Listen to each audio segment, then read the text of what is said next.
I'm going to just share a very brief video of FairVote in celebration of our 30th anniversary. Thank you so much.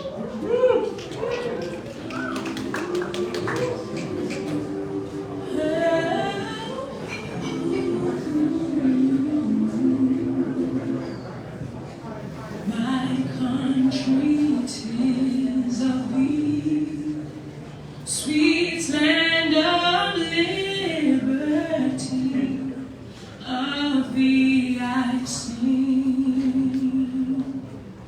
Land where my fathers died, land of the pilgrims rise, from every mountainside, let freedom reign.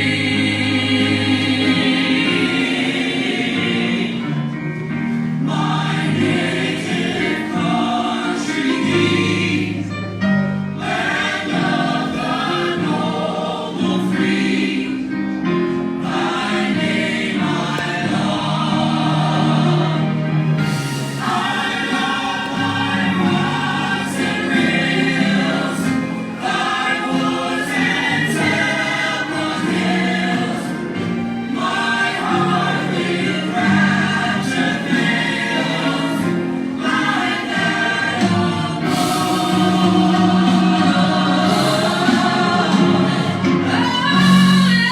music swell the breeze, and ring from all the trees, sweet freedom song.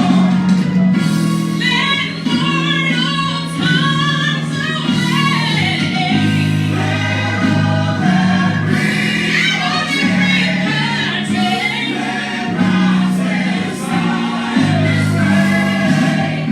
Thy sound grow, let our people blow. Silence reign, thy sound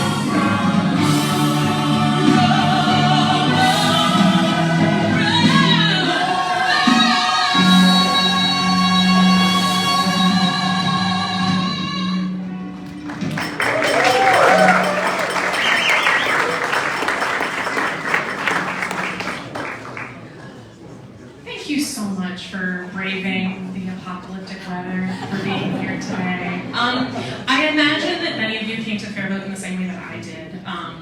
Somewhat disillusioned or frustrated, or even just coming with a glimmer that things could be a little bit better. And I'm so thrilled to be in a community with people who are part of the same experience, and people who believe that it is possible for us to make our elections stronger and to make our democracy better for every American. I'm so thrilled to introduce our first speaker, Alice Underwood, our current board chair. Thank you so much.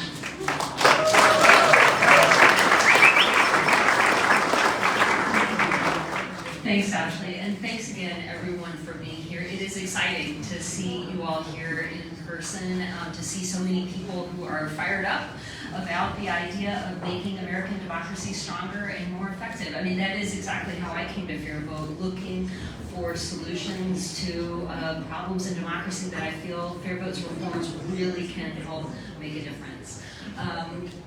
I don't want to keep it short because I want to get back to where everyone is mingling, but I think, Rob, are you up next? Yes, and congratulations to Rob. Congratulations to FairVote on 30 years.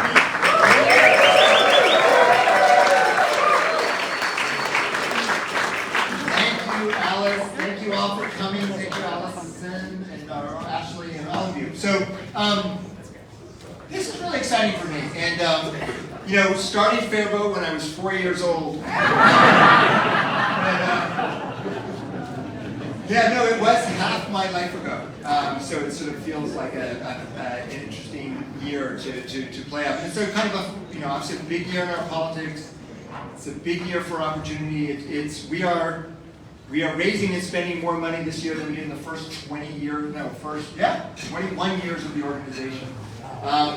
And it's necessary, right? There's a lot of really great work going on. There's 2 states that are now using ranked choice voting for all their biggest elections. There are more than 50 cities. We got proportional representation form of RCB on the ballot in Portland, Oregon. We have Congressman Don Baier here, who leads on the Fair Representation Act in Congress. And, So let me just, I'm also supposed to do a few functional things. I want to just share that we have some great sponsors for our event tonight. So Democracy Fund has some representatives here. They were a generous sponsor of our event tonight. Busboys and Poets and Andy Shalom. Shepard Mullen, a law firm here in town. And David Milner, one of our longest-serving board members. I also it's been really fun. We had, we sort of had a smaller gathering earlier and sort of had a chance to catch up. But we had 2 staffers who were with FairVote more than 20 years ago. I don't know if they're still here, but we had Caleb Hutner and Fred McBride. I don't know if you're still around. We had, oh yeah, there's Fred. We had David Moon, who is currently entering his 3rd term in the Maryland State Legislature, but also was at FairVote leading the way in the aughts for a whole historic set of wins and cities, and did great work. Cynthia Terrell's in the house. And, so Cynthia and I went to sleep on the floor of a home in Cincinnati in 1991, trying to work to pass proportional voting, which was on the ballot there. It lost by a few points, but we almost gave up, and we didn't get up. We get back on the ground, and it may be pouring rain, and then you still come back. And and then there's sunshine at the end of it. But and there's also just a lot. There's FairVote board members. Could I have FairVote board members say wave a hand here? We've got FairVote staffers galore. How about FairVote staffers raise the hand? Definitely find some staffer and we'll have to give them a hug. We can have a conversation with them. We have donors who have been with FairVote. How about any donors who will bravely say they've supported us for more than 10 years? We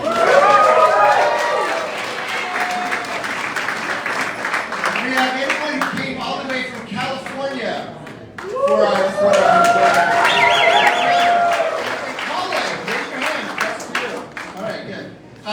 So anyway, it's been quite a time. We have so the first speaker who was going to be here was Congressman Jamie Raskin. Jamie is the only 2-time winner of our Champion of Democracy Award. He served on our board of directors and then went into the Maryland State Legislature and actually won a couple of big things that we cared about. He is doing the Stephen Colbert show. It actually was really regretful. He said, "Rob, is it okay if I don't come?" And I said, "Yes, it is okay if you don't come, but just say something nice about us on the Stephen Colbert show." So, but here are some remarks from the Congressman. Tocqueville observed a long time ago that democracy in our country is either shrinking or it's growing. It's not a status quo situation. Democracy is not status quo. It's always an unfinished product, a work in progress. And FairVote is the essential stimulant to the growth of our democracy, and it has played such a remarkable role over the last 30 years in planting the ideas all over America that will keep democracy on the growth path.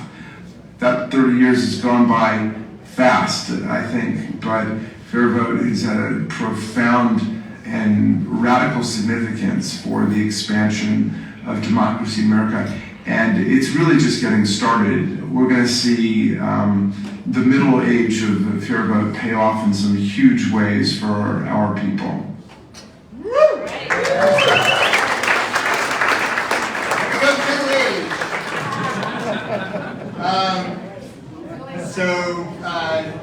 stay tuned for things that the congressman can do for our democracy. We have other members of Congress, though, who are here tonight. So our first... Tocqueville observed a long time ago that democracy in our country...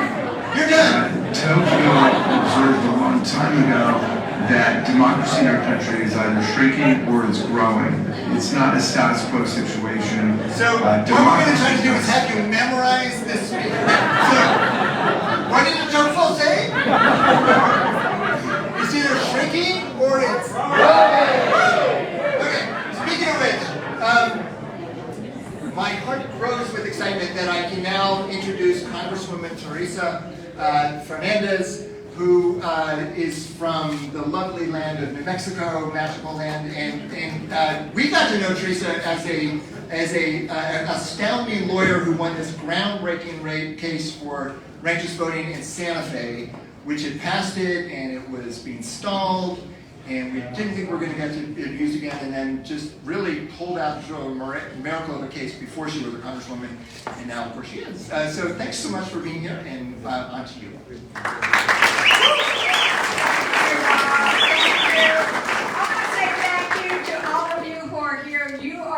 I just love the fact that this country is filled with what I call democracy heroes. And everybody here tonight, give yourself a big round of applause because you are all, with the work you do, democracy heroes. So, like Bob said, I actually had the incredible good fortune of litigating and winning in the Supreme Court of New Mexico the case that established that our municipal elections could indeed be conducted with ranked choice voting. So Bob asked me to share a little bit about what that story was like.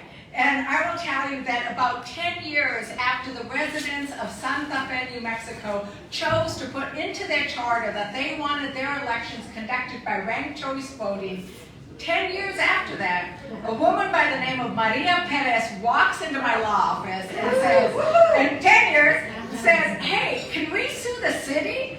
And I said, because they haven't implemented ranked choice voting, I said, absolutely yes, and not only that, but we're going to win. And I can tell you that I have never lost a voting rights case, because I take democracy incredibly serious. I know that it is indeed sacred. And I know that for my communities, for Latinos, for indigenous peoples, for people who don't have a lot of resources, democracy is not only sacred, it is essential for us to have our votes heard. My grandmother instilled in me this love of democracy. She was literally on her deathbed. And she had one of those long cords. Remember in those days, the long phone cords, right? She had the phone there in her bed, and she would call people up, and she said, Rosita, ¿has ido a votar? No, tienes que ir. And so she would say, Rosita, have you voted? And then she would send my siblings to go pick her up, and to go pick all kinds of people up and take them to vote. We had the VW Express voting bug, right? And we would go everywhere and vote. And so when Maria walked into my office that day, I, of course, accepted that challenge. And, you know, we already had 5 mayors running for office. And so the city had said, oh, we can't implement it this year because the race is already on. Right, it's too late. Well, for 10 years, they had never quite found the right time to implement ranked choice voting. And so we sued, we went to trial, we won. And there we were celebrating with the cocktail that had been invented to celebrate this win. It's called Democracia. And get the recipe for me afterwards. It is delicious. We were sipping our Democracias when the city council member, our ally, walked in and he said, they're appealing to the Supreme Court. Right? They're appealing to the Supreme Court. We had now gotten a couple of months closer to that election. My brief opened up with the sentence that says, this case strikes at the heart of democracy. Shall the will of the people be honored? And what the Supreme Court said in 4 to 6 hours after they got my brief is hell yeah. So we won the case. That's straightforward. And then that led the way to us actually introducing legislation that now allows it for any municipality in New Mexico to use ranked choice voting. But you know, the lessons I learned from all the work we had to do after winning the case, because that's when the really hard work starts, right? And we now had to do it in a very compressed point of time. Lesson one was running a ranked choice election is different, but not hard, right? We had an 80-year-old plaintiff, Ann Noss. And Ann Noss was really upset that the city kept saying, oh, we can't implement this because the elderly will have a hard time. And she would say, I might be old, but I know how to count. 1, 2, 3, I can rank my choices, right?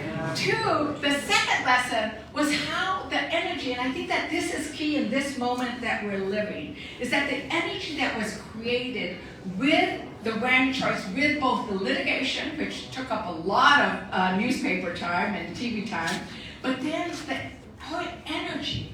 We had people and organizations coming together around this that didn't include only Common Cause, who you thought would be there, but also places like Chainbreaker. And Chainbreaker was a collective that was dedicated to addressing the issues of the working poor, the issues of lack of transportation, lack of housing. And their name was Chainbreaker with the idea of breaking the chains of poverty, but also because they would fix the chains of the bicycles that they gave to people who did not have a car, and because of our lousy public transportation in Santa Fe could not get to work or to school. And they thought through ranked choice voting, they were going to finally be heard. Because those candidates, those 5 mayoral candidates I talked to who didn't know they were going to be winning the ranked choice voting case legislation, they had to show up. Every single one of them showed up, and they showed up in those poor neighborhoods. Because remember, they couldn't get public transportation to city council, and now they were finally being heard. And they thought that they were finally being heard, and those candidates knew what it was like to go out to those places.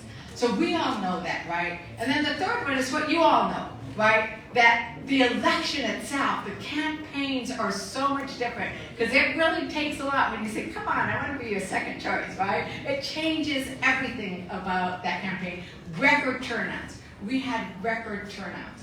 So, you know, as I sit and think about this moment that we are in, is the Ray Tocqueville talked about, what is democracy doing? Expanding, right? It's expanding because our job is to be in the pursuit of a more perfect union. And our country was started as an incredibly imperfect union. And we can go through the sins, but you all know what they are, right? And it is our job to constantly push for that better perfection. We're never going to get there. And in fact, I love that the FairVote actually has all the briefs in their website. So, you know, when we talked to the court said, it is not perfect. Ranked choice voting is not the perfect way of conducting an election, but it sure is better than what we have now, right? It is so.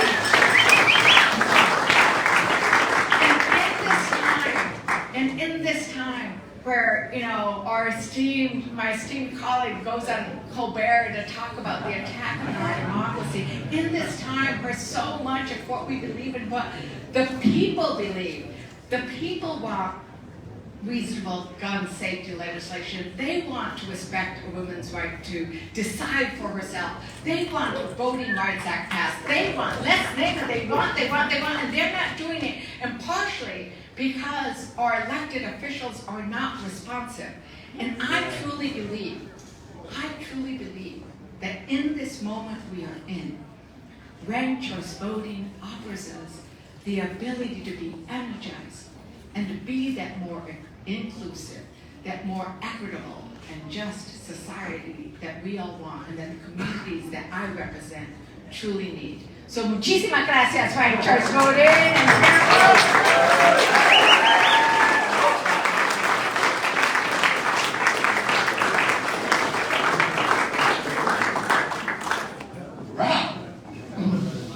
you, Teresa. So let me indulge before we I introduce our next member of Congress, but let me just say a couple things. One, how many former FairVote's staffers are here? I know there's a bunch, but hey, Robert from back from 20 years ago. Is Colin still here? Yeah. There's Colin, who's now just like an executive at the Rockefeller Foundation. And my colleagues wandering out there. Anyway, a lot of people in FairVote's history. There's also 3 people that have been by my side since they were really, really little. So my 3 kids are here. So Lucas, Rebecca, and come on up. But as they come up, something that I wanted to make a connection to. So my father, who had a big role in influencing what I chose to think about and work on, and introduced me to fair elections and proportional representation, because his uncle was the leader of the effort to bring it to New York City. But what he also did is he played this tremendous role in preserving the Appalachian Trail. He ran the Appalachian Trail project for the National Park Service. And when he started in the mid-70s, only a quarter of the trail was under protection. And it was starting to lose protection because homeowners were starting to, want to kick people off the trail. So by the time he left 12 years later, there's sort of a whole numerical story there. They had about 98% of it preserved.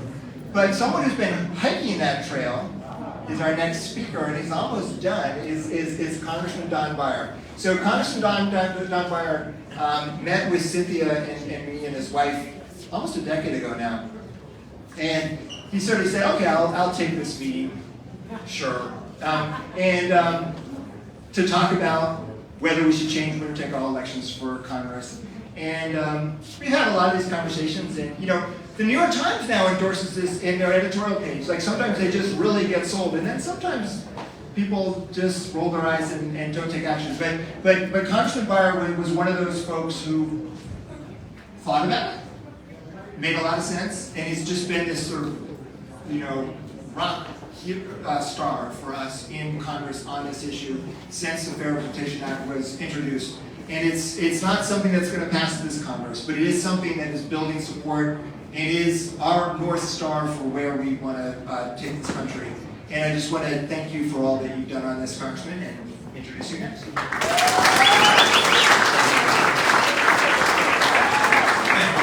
you very much.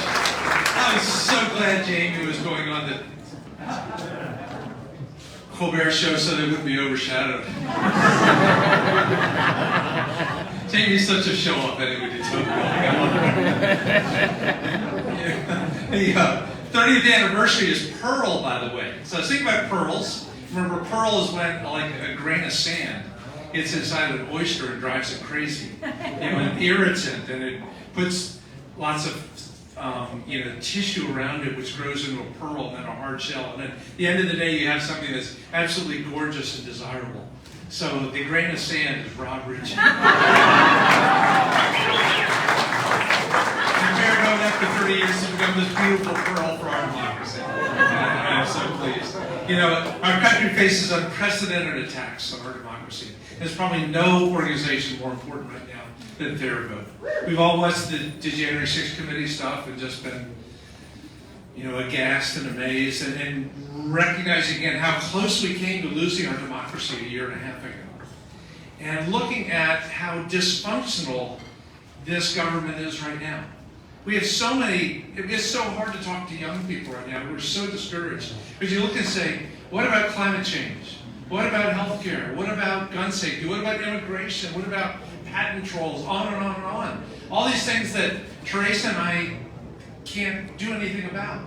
Because Congress is so broken. And it's so broken because of the structure that we inherited. When I first really understood Rob and Cynthia's FairVote, one night at about 2 in the morning when my daughter at Rice called me, I'm a political science major, she loved to call me 2 in the morning. And she said, Dad, it's Duverger's law. I said, I've never heard of it. And she said, he's a French political scientist in the 1990s who said, single-member districts with plurality voting inevitably lead to highly polarized two-party systems. I said, oh my God, that's exactly what we have. And we have a system where to win the Democratic nomination, you have to run as far to the left as you possibly can and live with yourself. And the same with the Republican nomination. Our most conservative Republican friends are always looking over their right shoulder to see who's nutty enough to take them on and beat them in the competition.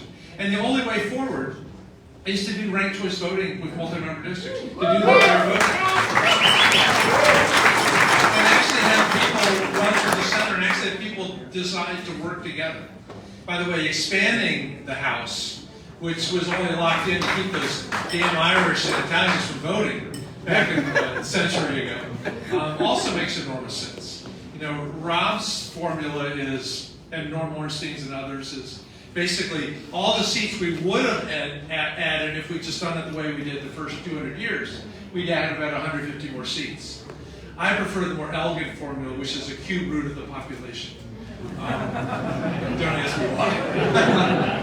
But one way or the other. By the way, if you do that, if you make Congress, say, 600 members instead of 435, you make the Electoral College line up with the popular vote, which is also a very nice thing to do without having to change the Constitution. So little by little, we're making progress. It's not going to be forever. I'm so thrilled. You know, there are 55 cities, counties, and other jurisdictions using ranked choice voting right now, which is incredible progress in the last 8 years. There are also 55 candidates, at least as of a week ago, who won their primaries this year with less than 50% of the vote. So these are the people that don't represent the majorities as they represent their candidates going forward. So what we have to do is come together. Teresa and I have to work with Jamie and Ro Khanna and Jim Cooper and a bunch of others and get many more people.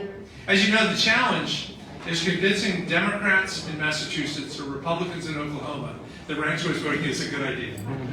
Or as we talked tonight, getting the Arlington County Board or the Alexandria City Council to understand. But it's the right thing to do.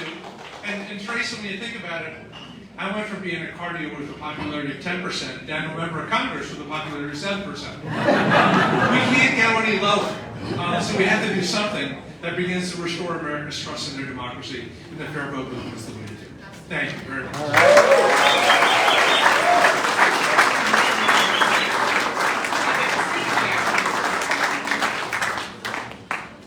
Thank you, everyone, for participating. And also, can I get a show of hands if you're part of a partner organization or a funder of FairVote in some way? Your work is extraordinary. From the work that Sean Dugar is doing, to the Ranked Choice Voting Resource Center, to represent women, to have a board of League of Women Voters, yes! The way that we solve our largest issues, our largest challenges with election reform is through community, right? And there's nothing more empowering or fulfilling in this moment than realizing that you have not been alone in the struggle, that you've actually been working alongside other people who have a true vision for this work that you can work together alongside. So thank you for everyone who's been part of FairVote's journey. We still have this space for almost an hour, so please create community. Have deep conversations and then use the hashtag FairVote when you're having that conversation. If you have a conversation in a forest and you don't tweet about it, did it ever happen? As your communications director, I say no, please share more. And obviously, we're so thrilled to have you with us tonight. Thank you so much for joining us.